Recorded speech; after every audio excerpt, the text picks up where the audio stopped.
Real estate is all about numbers. This video is going to show you how to break down and analyze a deal specifically on the purchase of your first investment property and determine whether the deal is going to make you money or going to lose money and waste time.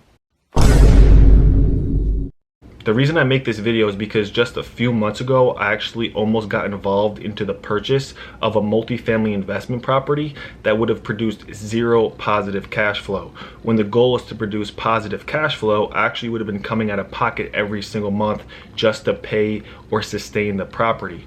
At this current moment, I currently own one two-family, I own three single families, I own one vacant lot. I just got another two-family under contract today, and I own, or actually have, two vacant lots under contract. So as I build my real estate empire, I plan to share the wins and the losses with you guys. When it comes to buying your first investment property, there are many different loan products you can choose from. When I say loan products, I'm referring to what is the amount you're going to put down on the property.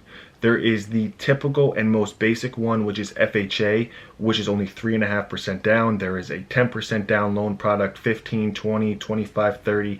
There are tons of banks and lenders out there, so there's all different products you can pick from. But like I said, assuming you don't have any investment properties and you're starting with a minimum budget, FHA is going to be your best route. Now, obviously, if you put down more money, you're going to have more equity in the property and you're going to have a larger amount or a larger position that you can cash flow from. But assuming, like I said, you have no property and you're using a minimum budget, FHA is only 3.5% down, meaning if the property purchase price was $100,000, you'd only have to bring a down payment to the closing table of $3,500. We're going to jump behind my computer now and we're going to analyze and break down a property to show you exactly how much you would have to put down and how much you would actually make from the property monthly, how much you would cash flow. Let's break down the numbers on this property. This is 164 Lynch Street in Perth Amboy, New Jersey. This is a renter's market. They're asking $439,000 and it's been on the market for just under 30 days. I know that by saying the time on Zillow. This is a third-party realtor site. Basically, you know how long it's been on the market based off the multiple listing services. These sites like this, Redfin, are usually 3 to 5 days behind, so it's probably been on the market for around 3 weeks. So for them to take anything less than the asking price, it's probably not going to happen unless they're extremely motivated. People become extremely motivated or more motivated depending on how long it's sitting on the market. If you come back to this property and it's summertime and it still haven't sold, you might be able to offer them, $410 or $399. They're probably not going to accept that now. So let's look at all the expenses that come into play and to see that even if these are all 3-bedroom apartments, which based off the square footage, I'm assuming they're both 2-bedroom apartments, then will you be able to produce positive cash flow? I'm assuming they're 2-bedroom apartments because it's 2,400 square feet and each apartment is probably 1,250 square feet. So let's come over here to the mortgage calculator and let's assume that we pick up the property for $430,000. 3.5% down. You basically would have to come to the closing table with just around $15,000. Now, the loan term is going to be 30 years, and the property taxes for this specific property are $7,500. So $7,500, we got a rough quote for the home insurance for the year of $2,000. The loan type is FHA. We're buying it and we're going to assume the credit rating is excellent. Let's calculate what the mortgage payment would be. Keep in mind, when you're financing a property or getting a mortgage on the property, that includes taxes, insurance, and everything is in one big payment. So the mortgage payment for the month would be $3,000. Now, assuming these are 2-bedroom apartments, you could probably rent these for around $1,400 per month. So $1,400 times 2 is $2,800. That won't even cover the mortgage payment. Keep in mind, you might have to pay sewer, and you should always have a budget for maintenance every single month. So $3,000 is the mortgage payment. Add another $200 just to cover sewer, or miscellaneous fees, and you're at $3,200, and your total rent roll, even if it's $1,500 per apartment, you're still not covering it. So this isn't a good deal at this price. Let's see if you bought it for $399. Calculate. It's still at $2,900, and even if you're charging $1,500 per month, that's $3,000. Even if you're charging $1,800 a month, that's $3,600.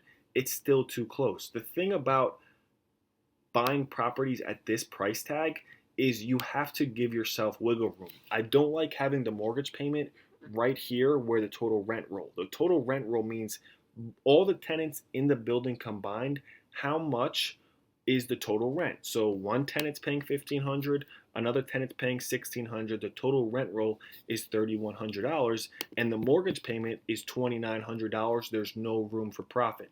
So for you to buy this property and actually profit with it being two tenants, you'd probably have to buy it around $299,000, which would put the mortgage payment at $2,300, which would give you about $1,000 in positive cash flow. The property I just put under contract today is going to give me around $1,200 a month in positive cash flow. So that's what you want to look for when you're looking at properties. Yes, these properties might rent for close to $2,000 a month in total rent roll, but how much are you actually going to cash flow after you pay mortgage, taxes, insurance, maintenance, sewer, whatever other expenses you might have? Where does your profit end up, and what is the number? Do you want to risk $15,000, $20,000 as a down payment and then have to potentially come out of pocket? Because think about it like this. What if both of your tenants miss the rent for the month, or the units go vacant? You're going to have to come out of pocket $2,300 1 month, 2 months, 3 months. You're already at $6,000. So you want almost to have one tenant to be able to cover the mortgage. If it's a 2-family, one tenant covers the mortgage. If it's a 3-family, maybe 1.5 tenants cover the mortgage. But you don't want the mortgage to be sky high to where that all the tenants have to pay just to be able to suffice the mortgage. You want some wiggle room in there for things to be able to go wrong and you still produce positive cash flow. So when you're looking at properties, look at properties, enter all of the expenses on the property, and then calculate the average fair market rents, and see after the expenses come out, where are you at with your profit for the month. All right, so if you have any questions about what you just seen as far as analyzing the deal, go ahead and drop them in the comments below, or message me on Instagram at IamGiantLifestyle. Also, here's 3 pieces of advice that I want to give to you as you're starting your real estate investing journey. Number 1, get payment history. Don't step into a deal just because either the private owner is selling you the property or the agent is telling you the house is so good, it's pretty, it's a great property, it's a great deal. Make sure you get payment history. Don't get the seller to just dump the property onto you because he's having issues collecting rent from the tenants. Get a 6 to 12 month payment history that shows they're actually paying rent. Number 2, have a real steady handyman who can handle tasks, make repairs, and you can rely on to get things done around the property. If you're not handy and you need someone to unclog a toilet, or you need to replace a toilet or fix an electric outlet, you need somebody that you can call on. You need to start building your team that can take care of the property when you're not able to do it and your tenants are calling and need things repaired. Otherwise, the chances of them paying the rent could be risked.